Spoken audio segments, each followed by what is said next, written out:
Hello दोस्तों, कैसे हो आप सब। सबसे पहले सभी को जय श्री राम। और आज है शिव महापुराण का दूसरा दिन और अभी जाऊंगी मैं थोड़ी देर में। अभी तो मैं बच्चों को छोड़ के आ रही हूँ ट्यूशन, तो अभी पहले मैं घर जा रही हूँ। घर जाके फिर काम वाम करके तब जाऊंगी कथा सुनने के लिए। तो फिर आप लोगों को भी कथा सुनवाते हैं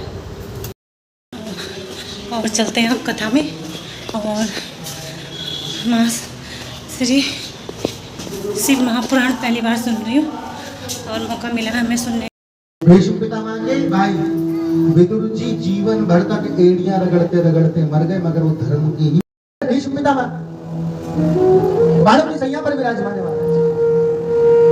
उन्होंने पूछा, हे माधव, जब भगवान श्री कृष्ण उस दिन का युद्ध विराम लगाकर आए और भीष्म पितामह को कुरुक्षेत्र की रणभूमि में सुधा सताने लगी, तो अर्जुन ने बाण मारा तो गंगा को प्रकट किया। तो नाथ, मैंने ऐसा कौन सा इस जीवन में पाप किया था जो मुझे आज बाणों की सैया पर लिखना पड़ा। तो उन्हें उनकी प्रारब्ध के कर्म याद दिलाए कि एक बार गलती से तुमने एक सांप को अपने तरकश के बाण से उठाया और झाड़ी में फेंका। वो जाकर सांप कटीले तारों पर जाकर गिरा, जिससे उसके पूरे शरीर में छिद्र हो गए। इसलिए उसका परिणाम तुम्हें आज भोगना पड़ रहा है। तो यदि जीवन में कोई पाप नहीं, बुरा जो देखने में चला, बुरा न मिलिया कोई, और जो मन खोजा अपना तो मुझसे बुरा न कोई। तो इसलिए जब मैं कई बार अपने आप को कहता हूँ मैं ऐसा हूँ, तो दूसरे को कहने से क्या फायदा है। अपने आप को देख, यहाँ से बात निकले, मैं नाम तो नहीं लूंगा, इशारा भी नहीं करूंगा। मैं गाड़ी में बैठने जा रहा था कि बैठ चुका था, इतना मुझे बोध नहीं है, किंतु मेरे पास आई और बोली, महाराज आज आपने मेरा जीवन सार्थक कर दिया। वो भी यही विराजमान है, मुझे देख रही, मैं उन्हें देख पा रहा। तो उन्होंने मुझसे कहा, महाराज आज आपने ना मेरे जीवन का जो कष्ट था, जो मुझे बोझ था, वो आज आपने दूर कर दिया। महाराज, मैंने कहा कैसे? क्या आज आपके वचनों से पता लग गया कि मैं पूर्ण स्त्री हूँ।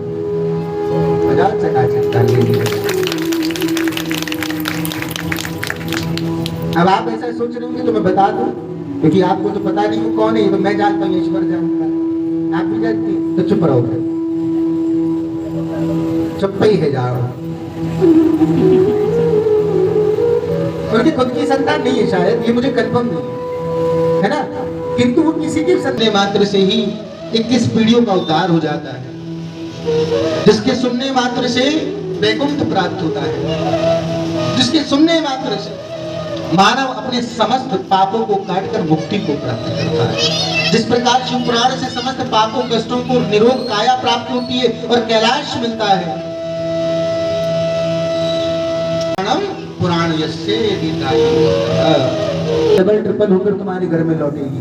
मैं क्या करूंगा? तोड़ ताड़ के नोट है महाराज, गड्डी बना लूंगा, कहीं खर्च कर दूंगा। और एक ऐसे व्यक्ति को पहनाते हैं जिसने सदा सर्वदा लोगों को लौटा कर दिया है।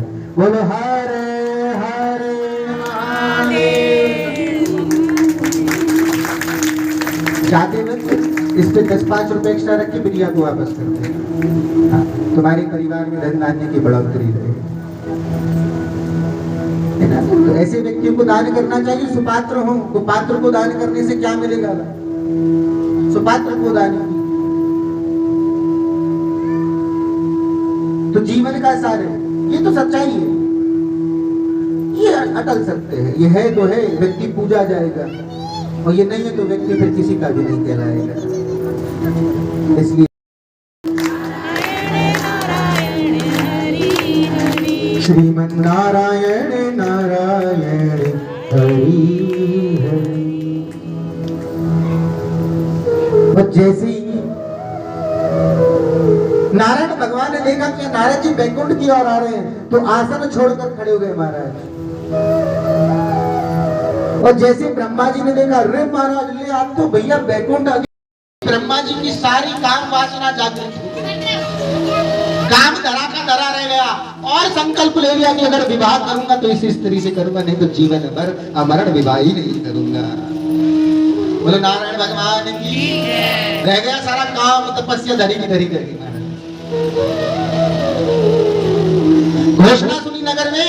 जो सबसे सुंदर होगा मैं उसी से विवाह करूंगी, नहीं तो अन्यथा नहीं करूंगी। तो संसार में त्रिभुवन में सबसे सुंदर कौन है? बोले बाल कृष्ण भगवान की जय। संसार में सबसे सुंदर कौन है?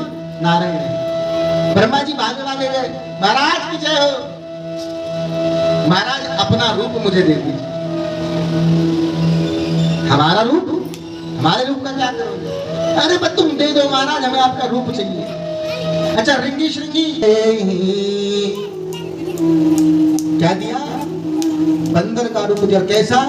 भयंकर बदर बदन दंदे, इतना विकराल भयंकर बना दिया। अब तो बोले अरे वाह, नारायण भगवान बोले कितने सुंदर लग रहे, नजर ना लग रहा।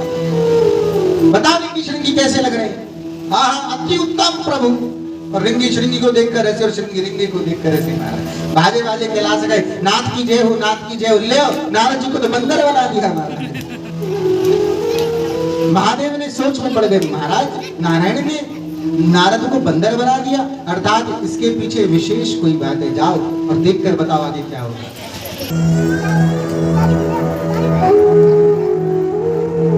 पहुंच गए नगर में, राजाओं के बीच जाकर नारद जी खड़े हो गए। विस्तार प्रारंभ हुआ और अब भक्तों पर जब प्रसन्न होते हैं तो केवल भगवान शंकर ही प्रसन्न नहीं होते, अपितु अन्नपूर्णा आदि शक्ति जगदम्बा के साथ साथ त्रिभुवन के तीनों देवता भी प्रकाशित होकर उन शिष्य को वरदान प्राप्त करते हैं। बोलो राधा रमण लाल की। और नाम क्या है उनका? बोलो सावरिया सेठ भगवान की। किस नाम से विख्यात हुए और कहाँ विराजमान है मंदिर? राजस्थान में। अभी परसों 20 किलो चांदी का श्रृंगार चढ़ा है सावरिया से। पढ़ रहा था, न्यूज भी पढ़ता हूँ, पढ़ा लिखा वाला की सीढ़ियों पर एक बच्चे को छोड़कर चला गया। रात्रि में जब मंदिर के भीतर ब्राह्मण सो रहे थे तो ब्राह्मण के कान में रुदन स्वर्ग सुनाई दिया। ब्राह्मण ने कुटिया के कपाट खोले, चारों तरफ देखा तो केवल रोने की आवाज कोई दिखाई नहीं दिया। मंदिर के बाहर जैसे उतरने का प्रयत्न किया तो देखा सीढ़ियों पर एक नवजात शिशु पड़ा है। भीषण वर्षा और वर्षा में भीग रहा है। ब्राह्मण ने तत्काल आनंद फानन में लाला को उठाया, अपने वंशज स्थल से लगाया, अपनी फटी दुपटी लुपटी से छुपाया और उसका शरीर पहुंचा। चारों तरफ देखा तो कोई दिखाई नहीं दिया। प्रातः भोर हुई तो संपूर्ण गांव में बच्चे को लेकर घूमे, भैया किसी का बालक तो नहीं रह गया, गलती से कोई भूल आया। पूरे गांव वालों ने मना कर दिया, हमारा तो नहीं है, हमारा तो नहीं। उन्हें मंदिर लौटे, भगवान शंकर के सामने रख दिया कि नाथ मैं बूढ़ा वृद्ध आदमी कैसे इस बालक को पालूंगा, और यदि आपकी यही इच्छा है तो आज से इसका लालन पालन स्वामी आपको करना होगा, मैं तो केवल निमित्त मात्र हूँ, अब जैसा करवाओगे वैसा करूंगा।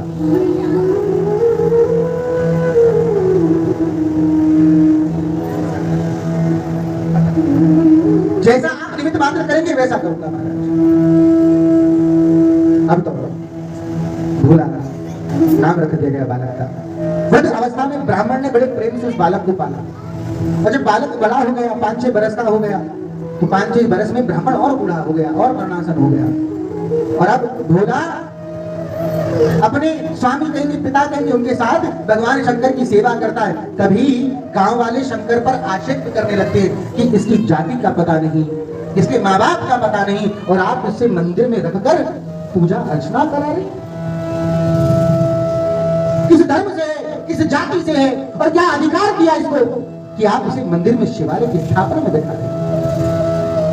सभी ब्राह्मण किसी नीच कुल में पैदा होगा तो इसे शूद्र कहकर संबोधित करते, अरे ये तो नारायण नहीं साक्षात महादेव के मंदिर में प्रकट हुआ, इसे इसलिए इसे महादेव कहेंगे।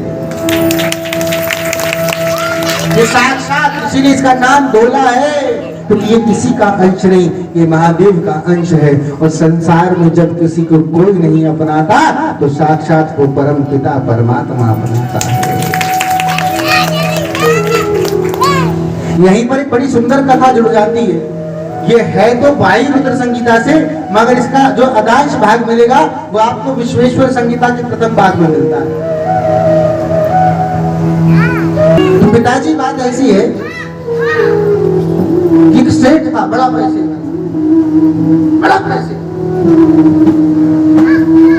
उसका परिवार, रिश्तेदार, उसके अड़ोसी पड़ोसी, गांव वाले, यहाँ तक कि यशोदा रानी और दूसरों के रिश्तेदार भी उसे अपना ही सगा बाप माने। इतनी बाप की बात नहीं मानते जितनी उस पैसे वाले की बात मानी जाए कि भाई पैसा है चकाचक। पत्नी प्राणों से अधिक प्रिय है। पत्नी अपने स्वामी के बिना भोजन तक नहीं पाती महाराज, इतना प्रेम करती है। बच्चे इतने आज्ञाकारी महाराज, पिता कहने कि यही रहना तो यही रहना, हिलना नहीं है वहां से। काल चक्र घूमा। तलक कोई है तो मेरी आवाज सुनने तो भैया बाहर को आ जाइए। गाजे गाजे भोलानाथ आए और बोले, रे बाबा तुम कैसे महाराज इतनी बड़ी बारिश में कैसे आ गए? देखा तो दीनों के दीननाथ पूरे भीगे पड़े महाराज, सर पे टोकरी धरी है। भैया मैं भूख लग रही है बहुत तेज, कुछ रूखा सूखा हो तो दे दे, मैं बहुत तेज भूख लग रही है। बोले खा भी तो कछु है ना, और जो है वो शंकर भगवान के सामने भोग रखा, वो उनका है, वो तो मैं तुझे दूंगा नहीं। उसे तो मैं नहीं खा सकता जब तक बाबा ना खाएंगे। वो कल रात की मेरी तो गलती है गई, कल रात आए और मैं रोतो रोतो सो गए, मैं देख ही नहीं पाया कब आए कब आपको, तो मैं बैठा हूँ महाराज, कब आएंगे देखूंगा महाराज। भगवान की आंखों में अश्रु आ गया, कितना पागल है। कल तो ये सो गया था रोते रोते, मैं आया तो इसने खा लिया, अब तो भीख बनकर बैठा कि जब तक नहीं आएंगे मैं खाऊंगा नहीं, तो मैं कैसे आऊंगा? ठीक है भैया, तो वो तेरे भोले बाबा खा लेंगे, तू एक काम कर, मोह तो कुछ दे दे और कुछ ना है ऐसे अपने काम। जैसे ही उसने भोग साझा तैयार किया, उस ग्वाले के आगे रखा, थोड़ा सा खुद को रखा, मंदिर में गया कि बाबा आए कि नहीं आए, उसे याद है मैं तो फिर ले महाराज, फिर आए, फिर खा गए, फिर छूट गया। सामने भोग पतरा। अब तो जैसे ही महादेव ने पहला कौर तोड़ा और मुंह में धरा, महाराज मानो इतना स्वादिष्ट व्यंजन तो त्रिभुवन में महादेव ने कभी नहीं पाया। दोनों आंखों से अश्रु धारा बहने लगी, महादेव फूट फूट कर रोने लगे। तभी भोला बोला, चौरे। मैंने कहा मैं मिर्च की रखी, जो तो रोक दिखा रहा हूँ, इतनी तो मिर्च भी ना। महादेव कह रहे मिर्च तो नहीं है महाराज, मगर मुझे आज अपनी माँ की याद आ गई। नहीं भैया हमें अवार्ड नहीं चाहिए, क्या आज हमें अपनी माँ की याद आ गई, हमें बड़ा सुंदर व्यंजन पका कर देती। किसकी याद आई? किनको माना जाता है? महादेव की माँ, माँ अनुसुईया को। तीनों बाल रूप में त्रिदेवों को पाला उन्होंने, माँ है, जगदम्बा है। आराध्या भी ट्यूशन से आ चुकी है। आराध्या मेरे पास आ गई और दिव्यांश घर चल गया है अभी। और यहाँ पे सुंदर सी झांकी नारद जी की।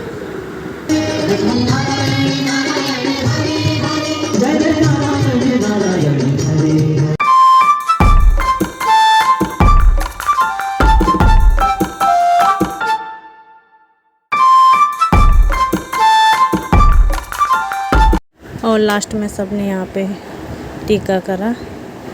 लास्ट में सब डांस करने लगे, बरसानी की छोरी। और क्या कहते हैं, गाना मैंने इसलिए नहीं लिया कि कॉपीराइट आ जाता है, इसलिए मैंने गाना नहीं लिया। और सब इतने मतलब इतने झूमने लगे थे कि कोई ऐसा नहीं था कि जो डांस ना कर रहा हो। और उसके बाद लास्ट में हुई आरती।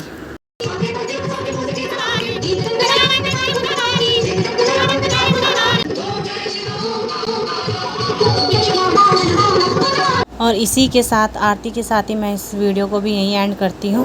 और अगर मेरी वीडियो आजकल अच्छी लग रही हो तो लाइक शेयर सब्सक्राइब ज़रूर करना और कमेंट में राधे राधे लिखना।